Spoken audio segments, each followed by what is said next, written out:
আসসালামু আলাইকুম। কেমন আছেন আপনারা সবাই? আশা করছি আপনারা সবাই ভালো আছেন। আলহামদুলিল্লাহ আমরাও সবাই ভালো আছি। সকাল এখন 10:45 বাজে। কিছুক্ষণ আগে বড় ছেলে স্কুলে গিয়েছে। ওর আজকে পরীক্ষা আছে, ছোট ছেলের আজকে পরীক্ষা নেই। ছোট ছেলে পড়াশোনা করছে। আজকে আমার ছোট ছেলের বার্থডে। তো ঘুম থেকে উঠেই ওকে উইশ করলাম। তারপরে ওকে জিজ্ঞেস করেছি যে, "আজকে তোমার জন্য কী রান্না করব?" ও বলল, "মামুনি ঝাল করে গরুর মাংস রান্না করো।"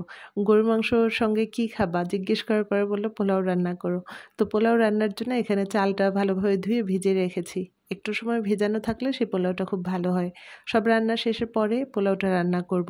এমনিতে তো ওদের জন্মদিনে তেমন কোনো আয়োজন করা হয় না। তবে এখন বড় হচ্ছে তো একটু বায়না করা শুরু করেছে। গতকাল থেকে বলছিল যে, "মামুনি আমার সব বন্ধুদেরকে আসতে বলো।"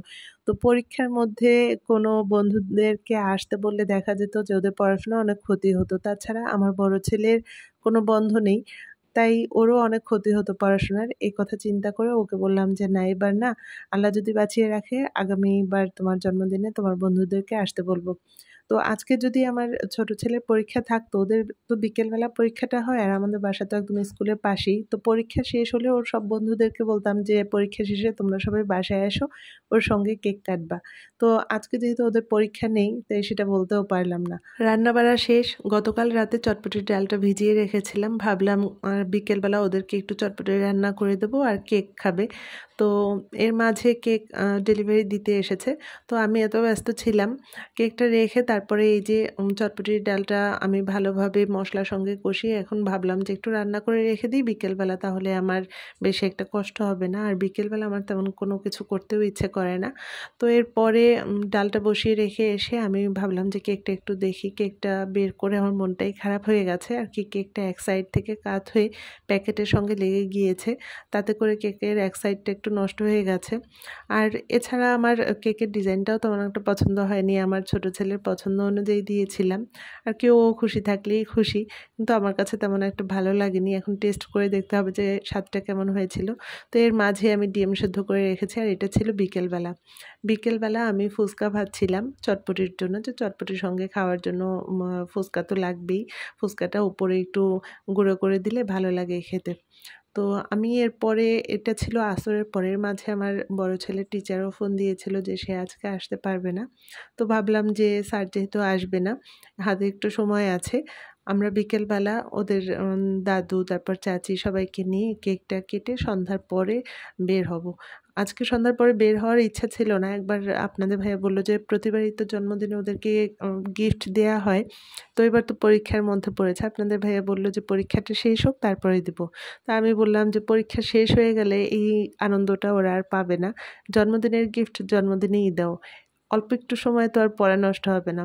তো আপনাদের ভাইয়া বলল যে, "আচ্ছা কেক কাটার পরে সন্ধ্যার পরে ওদেরকে নিয়ে বের হইও।" এটা ছিল মাগরিবের পরে। মাগরিবের পরে ওর দাদুকে নিয়ে এখন আমরা সবাই কেক কাটবো। আমার ছেলেদের জন্মদিনে কেক নিয়ে আসি, ভালো কিছু রান্না করি ওদের জন্য আর কিছু গিফট দিই। এতেই ওরা অনেক খুশি থাকে। গত বছর আরফান এই দিনে ছিল একদম ছোট, ১ মাস বয়স ছিল। তখনও ওর দাদুর কোলে ভাইয়ের জন্মদিনের কেক কাটা দেখেছিল। আর এবছর মাশাআল্লাহ ১ বছর হয়ে গেছে। আস্তে, আস্তে ওরা সবাই বড় হয়ে যাচ্ছে। আমার ছেলেরাও বড় হয়ে যাচ্ছে। এরকম হয়তো আর ২-১ বছর কেক কাটবে। তারপর আর এই আনন্দটা থাকবে না। এই মুহূর্তে যারা আমার ভিডিওটি দেখছেন, আপনারা সবাই মন থেকে আমার ছেলেদের জন্য একটু দোয়া করে দিবেন। সবার ভালোবাসা এবং দোয়ায় যেন ওরা অনেক বড় হয়, ভালো মানুষ হয়। তো আপনাদের ভাইয়া ছেলেকে জিজ্ঞেস করেছিল যে বার্থডে গিফট কি চাও? তো সে ব্যাট চাইলো। আপনাদের ভাই বলল যে, "পরীক্ষার মধ্যে ব্যাট বের করতে পারবা না, এই শর্তে দিতে পারি।" তো সেই শর্তে রাজি হয়েছে। পরীক্ষা শেষ হলেই ব্যাট বের করবে। আজকে ছোট ছেলের বার্থডে, কিন্তু বড় ছেলেও একটা গিফট পাবে। মানে ২ ছেলের বার্থডেতেই ২ ছেলেকে গিফট দেয়া হয়। বড় ছেলের বার্থডেতে ছোট ছেলেকেও কিছু না কিছু কিনে দিই, আবার ছোট ছেলের বার্থডেতে বড় ছেলেকেও কিছু না কিছু কিনে দিই। যখন থেকে ওদেরকে আপনাদের ভাইয়া কিছু কিনে দেয়া শুরু করেছে, সমানভাবে দেয়ার চেষ্টা করেছে। আপনাদের ভাইয়া বলে যে একজনের গিফট দেখে আরেকজনের যেন মন খারাপ না হয়, মন যেন ছোট করে না থাকে। যার কারণে ২ ছেলেকেই ২ ছেলের বার্থডেতে গিফট দেয়ার চেষ্টা করি। তো আজকে এই যে কেনাকাটা করে তারপরে তো বাসায় চলে গিয়েছিলাম। আর এভাবেই আজকের দিনটা শেষ হলো। আর আজকের ব্লগটা এখানেই রাখছি। আবার অন্য কোনো ব্লগে আপনাদের সঙ্গে গল্প করতে চলে আসবো। সে পর্যন্ত আপনারা সবাই ভালো থাকবেন এবং সাবধানে থাকবেন। কথা হবে পরবর্তী ব্লগে। আর আজকের ব্লগটা কেমন লাগলো একটা কমেন্টস করে জানাবেন। যদি ভালো লেগে থাকে তাহলে একটা লাইক দিতে ভুল করবেন না।